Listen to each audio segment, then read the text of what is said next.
Saya pikir amplop biru di laci anak saya adalah kejutan umrah untuk saya. Ternyata itu tiket keberangkatan untuk dia dan istrinya, yang dibayar lunas pakai uang pensiun saya tanpa izin. Mereka pikir saya ibu tua yang pikun. Tapi mereka lupa siapa yang pegang kendali rekeningnya. Saat mereka sedang antre di bandara dengan koper mewah, saya sudah siap menekan satu tombol yang akan menghancurkan segalanya. Apa yang terjadi saat saldo mereka mendadak nol di depan petugas? Sebelum melanjutkan ceritanya, mari tuliskan di komentar dari mana kamu menonton video ini. Semoga yang sudah subscribe channel Hakikat Cerita, kami doakan dimudahkan urusannya, dilancarkan rezekinya, disehatkan badannya, dan dikabulkan semua doanya. Amin. Mari kita mulai ceritanya. Sore itu, udara terasa lebih berat dari biasanya. Di dalam rumah besar, yang kini hanya dihuni oleh 3 orang. Ibu Rahayu duduk di kursi goyangnya, menatap lurus ke arah taman belakang yang mulai ditumbuhi rumput liar. Sejak suaminya meninggal 2 tahun lalu, ia merasa rumah ini terlalu luas. Namun ia bertahan demi Aris, putra tunggalnya, yang sangat ia banggakan. Selama ini, Rahayu memberikan segalanya untuk Aris, termasuk akses ke beberapa rekening tabungannya dengan alasan agar Aris bisa membantu mengelola kebutuhan rumah tangga dan biaya pengobatannya jika sewaktu-waktu ia jatuh sakit. Kepercayaan adalah fondasi utama bagi Rahayu. Namun sore itu, fondasi tersebut retak tanpa peringatan. Semuanya bermula saat ia mencari polis asuransi lamanya di laci kerja Aris, karena putranya itu sedang keluar untuk mencuci mobil. Di balik tumpukan map coklat, sebuah amplop biru dengan logo Biro Perjalanan Umrah ternama terselip tidak rapi. Jantung Rahayu berdegup kencang saat jemarinya menarik amplop itu. Ia berpikir mungkin Aris sedang menyiapkan kejutan untuknya. Sebuah perjalanan suci yang memang sudah lama ia mimpikan setelah masa berduka berlalu. Namun, saat lembaran kertas itu terbuka, bukan nama Rahayu yang tertulis di sana. Di kolom peserta, tertera nama Aris dan Sarah, menantunya. Rahayu mengerutkan kening, mencoba mencari lembar ketiga. Berharap ada namanya di sana, namun hasilnya nihil. Hanya ada 2 kursi untuk keberangkatan minggu depan. Matanya kemudian tertuju pada lembar kwitansi pembayaran. Di sana tertulis jelas bahwa pelunasan sebesar 80 juta rupiah dilakukan melalui transfer bank dari rekening dana pensiun miliknya. Rasa dingin menjalar dari ujung kaki hingga ke kepala Rahayu. Ia merasa seolah-olah dunia di sekitarnya mendadak berhenti berputar. Uang itu adalah hasil jeripayah mendiang suaminya selama puluhan tahun. Uang yang seharusnya menjadi jaminan masa tuanya agar tidak merepotkan siapapun. Bagaimana mungkin Aris, darah dagingnya sendiri, tega mengambil uang itu tanpa izin hanya untuk menyenangkan istrinya? Rahayu teringat betapa Sarah sering mengeluh bosan dan ingin liburan mewah. Namun ia tidak menyangka bahwa menantunya itu akan menghalalkan segala cara, termasuk mencuri hak ibu mertuanya. Tangan Rahayu gemetar saat ia memotret semua dokumen itu dengan ponselnya. Ia mengembalikan amplop itu ke posisi semula, seolah tidak pernah menyentuhnya. Ia menarik napas dalam-dalam, mencoba menenangkan gemuruh di dadanya yang terasa sesak. Amarah yang meledek-ledik bukanlah gayanya. Sebagai wanita yang dibesarkan dengan didikan keras dan disiplin, ia tahu bahwa kemarahan tanpa rencana hanya akan membuatnya terlihat lemah. Ia harus tetap tenang, setenang permukaan telaga sebelum badai besar datang menghantam. Saat suara mesin mobil Aris terdengar memasuki garasi, Rahayu segera beranjak dari kamar tersebut dan kembali ke ruang tengah. Ia duduk di sana, memegang buku doa, berpura-pura sedang khusyuk dalam bacaannya. Aris masuk dengan senyum lebar, menyapa ibunya dengan nada yang sangat manis. Nada yang kini terdengar sangat palsu di telinga Rahayu. Aris bercerita tentang pekerjaannya yang sibuk dan betapa ia merasa lelah. Sebuah sandiwara untuk membenarkan alasan mengapa ia mungkin akan jarang terlihat di rumah minggu depan.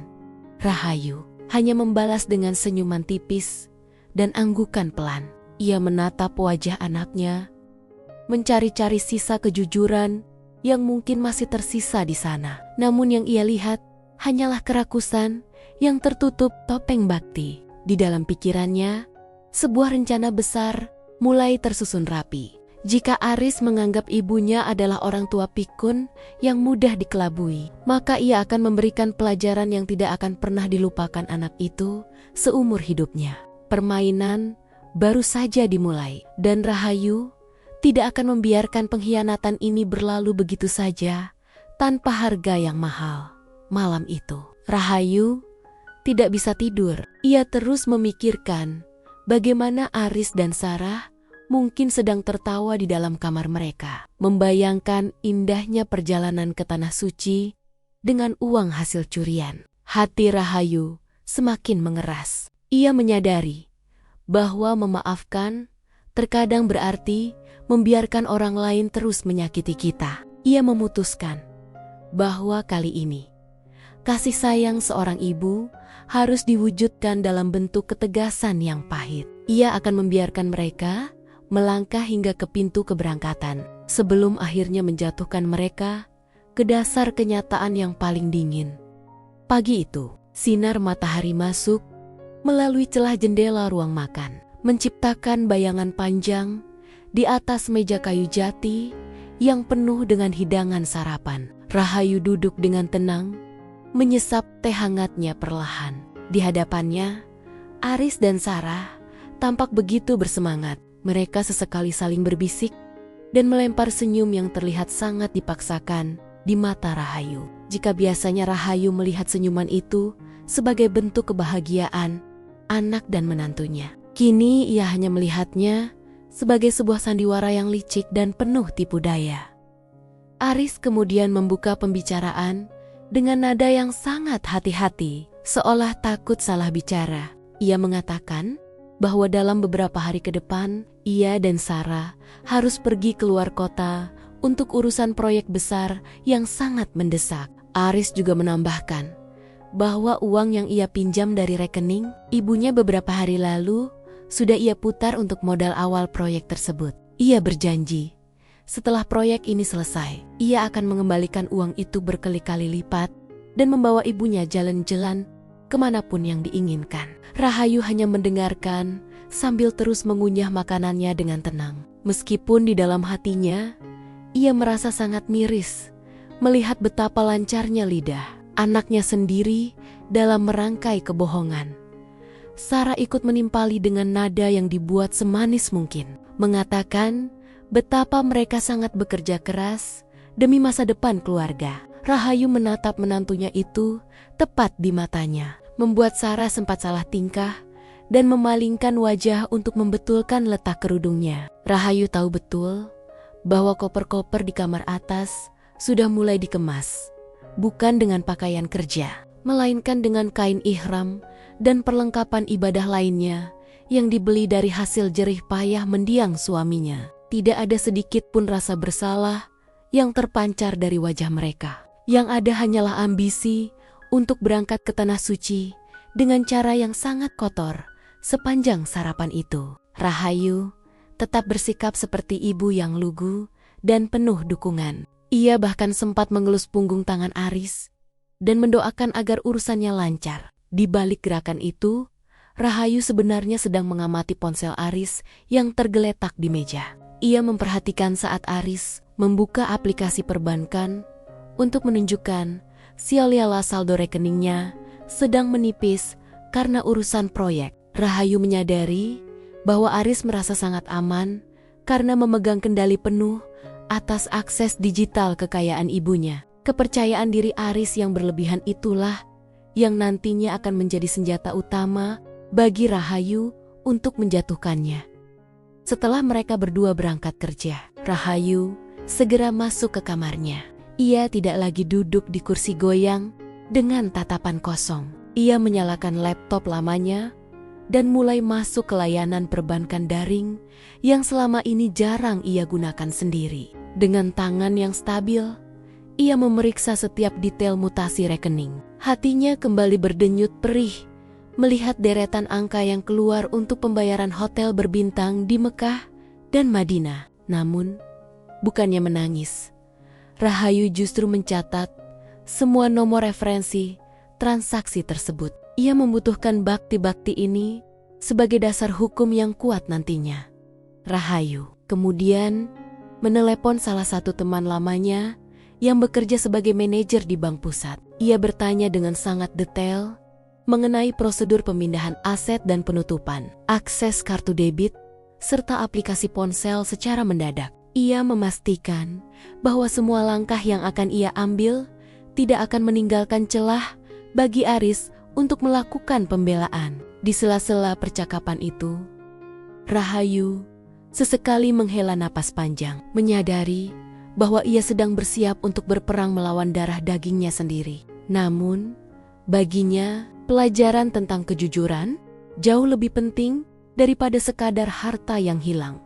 Sore harinya, saat Aris pulang, Rahayu kembali ke perannya sebagai ibu yang lembut. Ia menyiapkan teh kesukaan Aris dan mendengarkan keluh kesah palsu tentang tekanan pekerjaan. Aris bahkan sempat meminta tambahan uang sedikit lagi untuk biaya operasional yang katanya tak terduga. Tanpa ragu, Rahayu memberikan kartu debitnya yang lain, membiarkan Aris merasa menang dan berada di atas angin. Rahayu ingin Aris dan Sarah merasa bahwa rencana mereka berjalan sempurna tanpa hambatan sedikit pun. Sehingga saat kejatuhan itu datang, rasa sakitnya akan berkali-kali lipat lebih hebat. Malam itu, Rahayu menutup hari dengan doa yang sangat panjang. Ia memohon kekuatan agar hatinya tetap teguh dan tidak goyah oleh rasa iba yang mungkin muncul di saat terakhir. Ia menatap foto suaminya di dinding kamar, seolah meminta izin untuk melakukan hal yang mungkin terdengar kejam bagi sebagian orang. Namun, ia tahu suaminya pasti akan setuju bahwa kebenaran harus ditegakkan. Bahkan jika itu berarti harus menghancurkan mimpi palsu anak mereka sendiri. Strategi sudah disusun, dan kini ia hanya perlu menunggu waktu yang tepat untuk menarik pelatuknya. Pagi berikutnya, Rahayu tidak membuang waktu. Segera setelah mobil Aris keluar dari gerbang, ia memesan taksi daring menuju kantor pusat bank, tempat ia menyimpan sebagian besar asetnya. Penampilannya sangat rapi dan berwibawa, mencerminkan sosok wanita yang tidak bisa diremehkan. Meskipun usianya sudah senja. Sesampainya di sana, ia disambut oleh petugas khusus di ruang privat. Rahayu mengeluarkan semua bukti foto manifest umrah dan mutasi rekening yang telah ia cetak. Ia menjelaskan bahwa telah terjadi penyalahgunaan akses rekening oleh orang kepercayaannya, dan ia ingin segera mengambil tindakan pengamanan total. Petugas bank tersebut sempat terkejut melihat besarnya dana yang telah ditarik tanpa persetujuan tertulis dari pemilik sah. Rahayu dengan tegas meminta agar semua rekening lamanya diblokir dan seluruh isinya dipindahkan ke rekening baru yang benar-benar bersih dari jangkauan Aris. Ia juga mengganti semua nomor ponsel yang terdaftar dalam sistem keamanan bank dengan nomor baru yang baru saja ia beli. Proses ini memakan waktu beberapa jam, namun Rahayu menikmatinya setiap detik. Ia merasa seperti sedang membangun benteng pertahanan yang sangat kokoh untuk melindungi sisa harga dirinya. Tak hanya urusan bank, Rahayu kemudian bergerak menuju kantor seorang pengacara yang merupakan sahabat karib mendiang suaminya. Di sana, ia menceritakan semuanya tanpa ada yang ditutupi. Pengacara tersebut menyarankan agar Rahayu juga membuat surat pernyataan pencabutan hak asuh atas aset-aset keluarga yang selama ini didelegasikan kepada Aris. Rahayu setuju. Ia menandatangani tumpukan dokumen itu dengan tangan yang sama sekali tidak gemetar. Baginya, setiap coretan pena di atas kertas itu adalah langkah untuk memutus rantai pengkhianatan yang sudah terlalu lama ia toleransi selama berada di luar. Ponsel lama Rahayu yang sengaja ia tinggalkan di rumah pasti terus berdering. Namun ia tidak peduli. Ia membayangkan Aris mungkin sedang mencoba mengakses dana tambahan atau sekadar mengecek saldo untuk memastikan rencana keberangkatannya tetap aman. Rahayu sengaja menyisakan saldo yang sangat kecil di rekening lama. Hanya cukup untuk menunjukkan seolah-olah uang itu masih ada, namun tidak bisa ditarik karena masalah teknis yang dibuat-buat oleh sistem bank atas permintaannya. Ia ingin menciptakan ketegangan kecil yang akan membuat Aris merasa gelisah, namun tetap belum menyadari bencana besar yang menantinya. Dalam perjalanan pulang, Rahayu menyempatkan diri mampir ke biro perjalanan umrah yang namanya tertera di amplop biru tempo hari. Ia masuk dengan tenang dan berpura-pura ingin melakukan pengecekan terakhir untuk keberangkatan atas nama Aris dan Sarah. Petugas biro dengan ramah mengonfirmasi bahwa semuanya sudah siap, termasuk tiket pesawat dan reservasi hotel mewah. Rahayu hanya tersenyum dingin saat melihat nama menantunya tertulis di sana dengan status keberangkatan yang sudah diverifikasi. Ia kemudian bertanya, apakah ada biaya tambahan yang harus dibayar di bandara nanti? Dan petugas itu menjawab bahwa semua biaya lokal biasanya diselesaikan saat check-in. Informasi itu sangat berharga bagi Rahayu. Ia tahu bahwa Aris pasti mengandalkan sisa saldo di rekening ibunya untuk biaya tak terduga selama di Tanah Suci nanti. Rahayu juga mengetahui bahwa Aris telah memesan layanan jemputan mewah menuju bandara internasional. Segala kemewahan yang mereka rencanakan adalah hasil dari keringat dan tabungan masa tua yang mereka curi dengan begitu licin. Rahayu menarik napas dalam, merasakan kemarahan yang kini berubah menjadi ketenangan yang mematikan. Ia sudah tahu persis kapan ia harus menekan tombol blokir terakhir pada semua kartu kredit yang dibawa Aris. Sesampainya di rumah, Rahayu mendapati Aris dan Sarah sedang duduk di ruang tamu dengan wajah yang agak tegang. Aris langsung bertanya, mengapa ibunya pergi begitu lama tanpa membawa ponsel? Rahayu hanya menjawab singkat bahwa ia tadi pergi ke pengajian dan lupa membawa ponselnya yang sedang diisi daya. Jawaban itu tampak melegakan bagi Aris. Meskipun keraguan masih membekas di wajahnya, Sarah kemudian mencoba mencairkan suasana dengan menawarkan pijatan kaki untuk Rahayu. Namun Rahayu menolaknya dengan halus. Ia merasa jijik disentuh oleh tangan yang sedang bersiap untuk mencuri lebih banyak lagi darinya. Malam itu, saat suasana rumah mulai sepi, Rahayu duduk di meja makannya sendirian. Ia menatap layar ponsel barunya yang hanya berisi satu kontak penting, yaitu manajer bank yang siap beraksi atas perintahnya. Ia tahu bahwa dalam 2 hari ke depan, Aris dan Sarah akan berangkat menuju bandara internasional dengan penuh kegembiraan. Mereka akan membayangkan ibadah yang khusyuk namun dibiayai oleh dosa besar terhadap orang tua. Rahayu mematikan lampu ruang makan dan berjalan menuju kamarnya dengan langkah pasti. Babak persiapan telah usai dan kini saatnya memasuki babak eksekusi yang akan menghancurkan kesombongan mereka tepat di depan pintu gerbang impian mereka. Suasana rumah pagi itu terasa sangat sibuk, namun ada ketegangan yang tersembunyi di balik setiap gerakan. Aris dan Sarah tampak mondar-mondir dari kamar ke ruang tamu, menyeret koper-koper besar yang permukaannya masih mengkilap. Mereka terus bersandiwara bahwa kepergian ini hanyalah urusan dinas luar kota yang melelahkan. Sarah bahkan berpura-pura mengeluh tentang betapa beratnya beban pekerjaan yang membuat mereka harus meninggalkan rumah selama 2 minggu. Rahayu hanya duduk di sofa ruang tengah, memperhatikan setiap gerak-gerik mereka dengan tatapan yang sulit diartikan. Sementara di dalam hatinya ia merasa muak melihat kemunafikan yang begitu kental. Sarah sempat mendekati Rahayu sambil membawa sebuah kotak kecil berisi oleh-oleh palsu berupa vitamin. Katanya, agar Rahayu tetap sehat selama mereka tinggal. Rahayu menerima kotak itu dengan senyum yang tidak sampai ke mata. Lalu meletakkannya begitu saja di meja samping. Ia memperhatikan bagaimana Aris dengan teliti memeriksa paspor dan dompetnya, memastikan bahwa kartu-kartu debit yang ia curi dari laci ibunya sudah tersusun rapi di sana. Aris sempat menatap ibunya sebentar. Mungkin ada sedikit rasa ragu yang melintas di benaknya. Namun keserakahan tampaknya telah menutup pintu nuraninya rapat-rapat.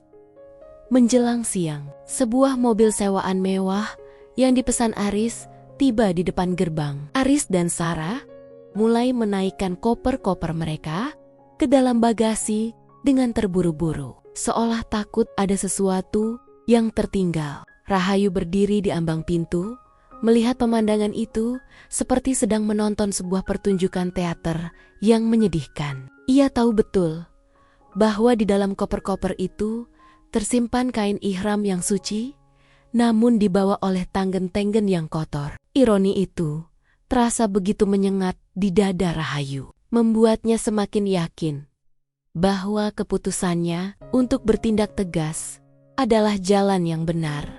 Aris kemudian menghampiri Rahayu untuk berpamitan, mencium tangannya dengan takzim.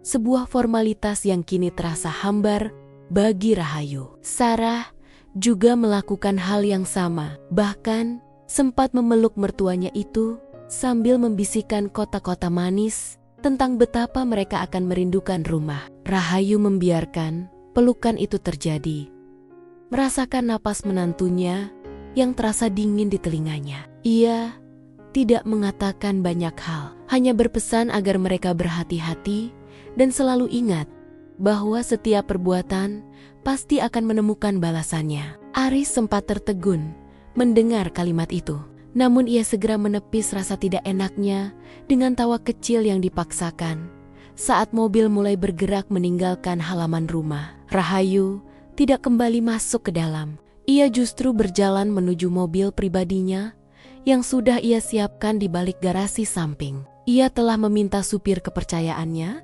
untuk bersiap-siap sejak pagi. Rahayu tahu bahwa ia tidak bisa hanya diam di rumah dan menunggu kabar. Ia ingin menyaksikan sendiri bagaimana rencana yang ia susun dengan penuh luka hati itu akan meledak di waktu yang tepat. Ia mengikuti mobil Aris dari jarak yang cukup jauh, memastikan bahwa ia tetap berada dalam jangkauan untuk melihat babak selanjutnya. Dari drama yang dibuat oleh anaknya sendiri, di dalam mobil, Rahayu memegang ponsel barunya dengan erat. Ia mengirimkan pesan singkat kepada manajer banknya, memberikan instruksi untuk bersiap melakukan pemblokiran total pada pukul 4 sore tepat. Saat Aris diperkirakan sudah berada di area check-in bandara, Rahayu merasakan denyut jantungnya mengencang. Bukan karena takut, melainkan karena rasa lega yang mulai merayap. Ia telah memberikan segalanya untuk Aris selama puluhan tahun. Namun hari ini, ia akan mengambil kembali kendali atas hidupnya sendiri dan mengajarkan bahwa harga sebuah kepercayaan tidak bisa dibayar dengan uang hasil curian. Perjalanan menuju Bandara Internasional Soekarno-Hatta terasa lebih panjang dari biasanya. Rahayu duduk di kursi belakang mobilnya, menatap keluar jendela ke arah jalan tol yang padat. Di depannya, mobil yang membawa Aris dan Sarah melaju dengan kecepatan stabil, membawa 2 orang yang merasa telah berhasil memenangkan dunia. Rahayu membayangkan percakapan di dalam mobil depan itu. Mungkin mereka sedang merencanakan belanja barang mewah di mal-mal besar di Jeddah, atau membayangkan kenyamanan hotel bintang 5 yang telah mereka pesan dengan uang pensiunnya. Pikiran Rahayu melayang kembali ke masa-masa ketika Aris masih kecil, saat ia masih menjadi anak yang jujur dan selalu berlari ke pelukan ibunya setiap kali melakukan kesalahan. Ia bertanya-tanya di titik mana ia telah gagal mendidik anaknya hingga menjadi pria yang begitu tega mengkhianati ibu kandungnya sendiri. Apakah karena ia terlalu memanjakan Aris, ataukah Pengaruh Sarah yang terlalu kuat hingga Aris kehilangan jati dirinya. Namun, Rahayu segera menyadari bahwa mencari siapa yang salah tidak lagi penting. Yang terpenting sekarang adalah menghentikan kehancuran moral yang lebih dalam pada diri putranya. Sesampainya di kawasan bandara, mobil Aris berhenti di terminal keberangkatan internasional. Rahayu meminta supirnya untuk berhenti agak jauh agar tidak terlihat. Ia melihat Aris turun dengan gaya yang sangat percaya diri. Sementara Sarah sibuk memperbaiki riasan wajahnya sambil memegang ponsel mahal yang juga dibeli dengan uang Rahayu. Mereka menurunkan koper-koper besar itu dan berjalan masuk menuju area pemeriksaan awal. Rahayu keluar dari mobilnya, mengenakan kacamata hitam dan kerudung yang menutupi sebagian wajahnya. Lalu mengikuti mereka masuk ke dalam gedung terminal yang luas dan riuh itu. Rahayu berdiri di balik pilar besar, mengamati Aris yang mulai mengantre di counter check-in maskapai penerbangan kelas 1. Di sana, ia melihat Aris mengeluarkan tumpukan dokumen dari tasnya, termasuk paspor dan manifest umrah yang sempat Rahayu temukan di laci. Wajah Aris tampak berseri-seri. Ia terlihat sangat bangga bisa membawa istrinya bepergian dengan fasilitas mewah. Namun, Rahayu tahu bahwa kegembiraan itu hanya akan bertahan selama beberapa menit lagi. Jam di dinding bandara menunjukkan jam 15:55. Hanya tersisa 5 menit sebelum badai yang ia ciptakan menghantam mereka. Sambil terus mengawasi, Rahayu mengeluarkan ponselnya dan membuka aplikasi pesan. Ia menarik napas dalam-dalam, merasakan ketenangan yang luar biasa di tengah hiruk-pikuk bandara. Ia mengirimkan pesan terakhir kepada manajer banknya. Lakukan sekarang. Seketika itu juga, semua akses digital, kartu kredit, dan kartu debit yang dipegang oleh Aris resmi menjadi potongan plastik yang tidak berguna. Rahayu melihat Aris kini sudah sampai di depan petugas konter dan menyerahkan paspor serta dokumen perjalanannya untuk diproses. Ketegangan mulai memuncak saat petugas konter meminta Aris untuk melakukan autentikasi, pembayaran untuk biaya tambahan asuransi dan pajak bandara yang belum terbayar sepenuhnya secara daring. Aris dengan santai mengeluarkan kartu debit milik Rahayu dan menggeseknya di mesin EDC. Namun, mesin itu mengeluarkan bunyi bip yang panjang dan menampilkan pesan decline atau ditolak. Aris mengerutkan kening, mencoba menggeseknya sekali lagi dengan senyum canggung kepada petugas. Rahayu yang melihat dari kejauhan hanya bisa tersenyum tipis di balik maskernya. Ia tahu bahwa ini adalah awal dari kehancuran yang sangat pantas didapatkan oleh seorang pengkhianat. Sarah mulai terlihat gelisah di samping Aris. Ia menanyakan, ada apa dengan kartu itu? Aris mencoba menenangkan istrinya sambil mengeluarkan kartu kedua. Kartu kredit yang selama ini ia gunakan untuk keperluan mendesak. Namun, hasilnya tetap sama. Mesin itu menolak transaksi tersebut. Wajah Aris yang tadinya merah segar karena semangat, kini mulai berubah menjadi pucat pasi. Ia mulai panik, mengeluarkan ponselnya untuk memeriksa saldo melalui aplikasi mobile banking. Namun ia berkali-kali gagal masuk karena kata sandi yang salah dan akses yang telah diblokir secara permanen. Di saat itulah, Aris menyadari bahwa ada sesuatu yang sangat salah. Namun ia belum tahu bahwa dalang dari semua ini sedang berdiri tidak jauh darinya, menyaksikan setiap detik kepanikannya. Wajah Aris yang semula penuh kebanggaan kini berubah menjadi pucat pasi. Warna kulitnya nyaris sama putihnya dengan kain ihram yang tersimpan di dalam koper. Ia terus menekan layar ponselnya dengan gerakan cepat dan kasar, mencoba masuk ke aplikasi perbankan yang selama ini menjadi sumber kekuatannya. Namun, setiap kali ia mencoba, layar hanya menampilkan peringatan berwarna merah yang menyatakan bahwa akses telah diblokir dan akun tidak ditemukan. Keringat dingin mulai membasahi pelipisnya. Sementara petugas counter check-in mulai menatapnya dengan pandangan curiga sekaligus tidak sabar. Sarah yang berdiri di sampingnya mulai merasa malu karena antrean di belakang mereka mulai mengular dan orang-orang mulai berbisik. Ia menyenggol lengan Aris dengan kasar, bertanya dengan nada ketus tentang apa yang sebenarnya terjadi. Aris tidak menjawab. Ia justru sibuk merogoh semua kantong tasnya, mengeluarkan 3 kartu ATM yang berbeda, dan mencoba semuanya satu persatu di mesin EDC. Hasilnya tetap sama. Semua kartu itu ditolak oleh sistem. Aris merasa seperti sedang berdiri di tepi jurang yang sangat dalam. Ia tidak mengerti bagaimana mungkin semua akses keuangannya lenyap dalam hitungan menit. Petugas konter kemudian memberitahu dengan suara yang cukup keras hingga terdengar oleh orang di sekitar bahwa semua kartu yang digunakan Aris telah masuk dalam daftar blokir permanen dari pusat. Aris merasa seperti ditampar di depan umum. Ia mencoba menelepon layanan pelanggan bank, namun nomornya pun seolah sudah terputus dari sistem autentikasi. Di tengah kepanikan itu, Aris teringat bahwa ia masih harus membayar biaya bagasi tambahan dan asuransi perjalanan yang nilainya tidak sedikit. Tanpa saldo di kartu dan tanpa uang tunai yang cukup, rencana perjalanan mewah mereka kini terancam runtuh berantakan. Sarah mulai merengek dan menyalahkan Aris. Ia bertanya, mengapa Aris sangat ceroboh dalam mengelola uang yang katanya sudah aman di tangan mereka. Aris yang sedang dalam tekanan hebat akhirnya membentak Sarah, menyuruhnya diam karena ia sedang berusaha berpikir. Perdebatan suami istri itu menjadi tontonan gratis bagi para calon penumpang lain. Aris mencoba menghubungi beberapa temannya untuk meminjam uang secara darurat, namun tidak ada satupun yang mengangkat teleponnya. Seolah semesta memang sedang berkonspirasi untuk mengucilkannya di hari itu.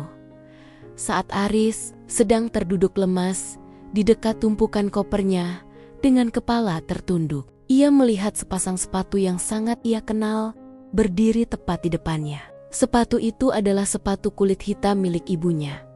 Sepatu yang selalu dipakai Rahayu saat menghadiri akara-kora penting. Aris perlahan mengangkat kepalanya.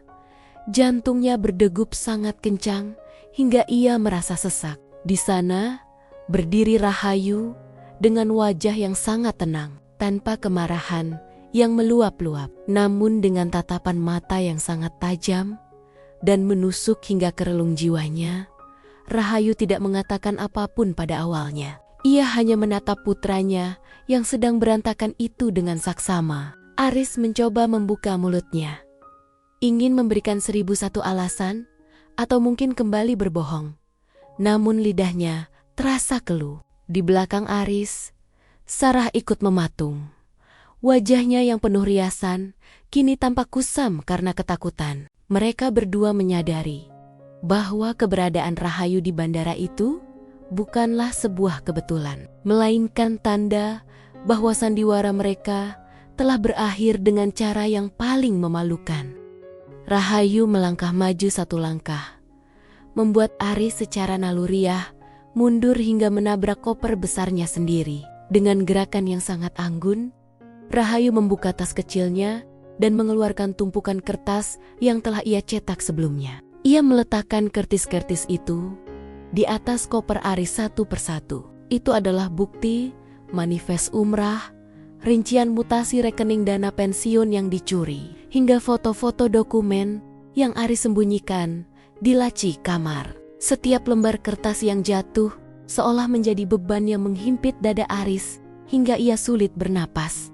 Suara Rahayu terdengar sangat jernih dan stabil saat ia mulai berbicara. Tanpa nada tinggi, namun penuh dengan wibawa yang mematikan. Ia mengatakan bahwa ia sudah tahu segalanya sejak hari pertama Aris mencuri uang itu. Rahayu mengungkapkan betapa hancur hatinya melihat anak yang ia besarkan dengan kasih sayang tega merampok masa tua ibunya sendiri hanya demi sebuah gengsi dan kesenangan duniawi yang dibungkus label ibadah. Ia menekankan bahwa tidak ada ibadah yang akan diterima jika dimulai dengan langkah pencurian dan pengkhianatan. terhadap orang tua, Sarah mencoba membela diri dengan suara gemetar, mengatakan bahwa ini semua adalah ide Aris. Namun Rahayu segera memotong pembicaraannya dengan satu tatapan dingin yang membuat Sarah seketika terbungkam. Rahayu kemudian memberitahu mereka bahwa seluruh rekening sudah ia amankan dan rumah yang mereka tempati pun sudah ia ganti kunci-kuncinya. Semua barang-barang pribadi Aris dan Sarah sudah dikemas dan dititipkan di gudang kantor pengacara karena Rahayu tidak lagi mengizinkan mereka menginjakkan kaki di rumahnya. Ia ingin mereka merasakan bagaimana rasanya hidup tanpa fasilitas yang selama ini mereka nikmati dari hasil memeras keringat orang lain. Aris jatuh, bersimpuh di lantai bandara yang dingin. Ia mencoba meraih kaki ibunya sambil menangis terseduh-seduh, memohon ampun dan meminta agar ibunya membatalkan pemblokiran rekening itu hanya untuk kali ini saja. Ia mengaku sangat malu jika harus membatalkan keberangkatan di depan pihak travel dan orang-orang yang sudah tahu ia akan pergi umrah. Namun, Rahayu justru menarik kakinya menjauh. Ia mengatakan bahwa rasa malu yang dirasakan Aris saat ini tidak sebanding dengan rasa sakit hati yang ia rasakan saat menyadari anaknya sendiri adalah seorang pencuri.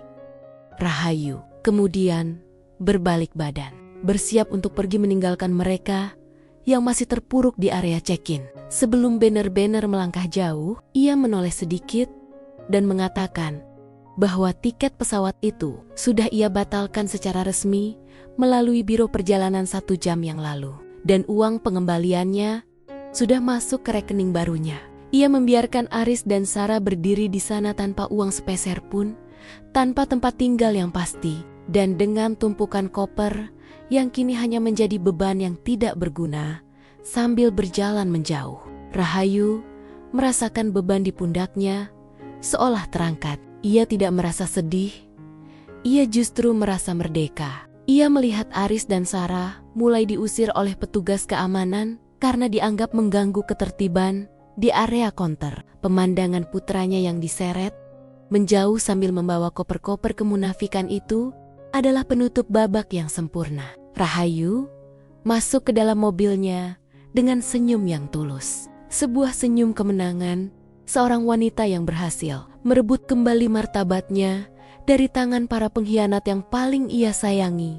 Malam itu, Rahayu duduk di teras rumahnya yang sepi, namun terasa sangat lapang. Tidak ada lagi suara Sarah yang mengeluh tentang barang-barang mewah, atau suara Aris yang selalu penuh dengan alasan setiap kali meminta uang. Rahayu telah mengganti seluruh kunci rumah dan memasang sistem keamanan baru. Ia juga telah menghubungi pihak kepolisian dan pengacaranya untuk memberikan laporan resmi terkait penggelapan dana yang dilakukan Aris.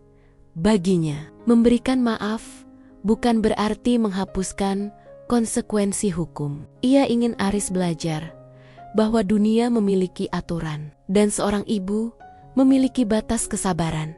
Di sisi lain kota, Aris dan Sarah terduduk lesu di sebuah bangku panjang terminal bus. Mereka terusir dari bandara seperti gelandangan kelas atas dengan koper-koper mahal yang kini terasa seperti beban ribuan ton. Ponsel Aris terus berdering.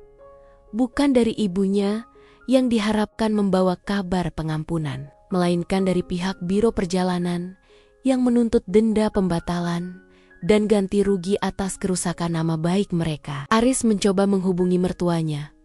Namun, keluarga Sarah justru ikut memaki karena merasa malu memiliki menantu dan anak yang tertangkap basah mencuri uang orang tua sendiri. Keesokan harinya, drama itu berlanjut di kantor pengacara keluarga. Rahayu datang dengan pakaian batik yang sangat rapi, duduk dengan posisi tegak menghadap Aris yang penampilannya sudah sangat kacau. Rambutnya berantakan dan matanya merah karena tidak tidur semalaman. Pengacara Rahayu membacakan surat perjanjian yang sangat ketat. Aris dan Sarah harus menandatangani surat pengakuan hutang dan menyerahkan seluruh aset pribadi mereka, termasuk mobil yang cicilannya selama ini dibayar oleh Rahayu. sebagai bentuk ganti rugi sebagian. Jika mereka menolak, Rahayu tidak akan ragu untuk meneruskan kasus ini ke meja hijau dengan ancaman penjara yang nyata. Sarah menangis histeris, menyalahkan Aris di depan pengacara. Namun Rahayu hanya menatap mereka dengan dingin. Ia menyadari bahwa penderitaan yang mereka alami saat ini adalah buah dari benih keserakahan yang mereka tanam sendiri. Rahayu tidak lagi merasa iba. Ia teringat bagaimana mereka dengan teganya merencanakan perjalanan suci menggunakan uang hasil rampokan dari tabungan hari tuanya. Penderitaan mereka hari ini adalah pelajaran hidup yang jauh lebih berharga daripada ibadah tanpa ketulusan yang mereka impikan. Sebelumnya, setelah proses administrasi selesai, Aris dan Sarah dipaksa meninggalkan ruangan tanpa membawa apa-apa selain pakaian yang melekat di tubuh mereka. Mereka harus pindah ke sebuah kontrakan kecil di pinggiran kota, memulai hidup dari nol dengan bayang-bayang hutang yang akan menghantui selama bertahun-tahun. Aris yang terbiasa hidup mewah, kini harus bekerja serabutan untuk sekadar makan. Sementara Sarah, yang dulu selalu memandang rendah orang lain, kini harus menanggung malu setiap kali bertemu tetangga yang mengetahui skandal mereka.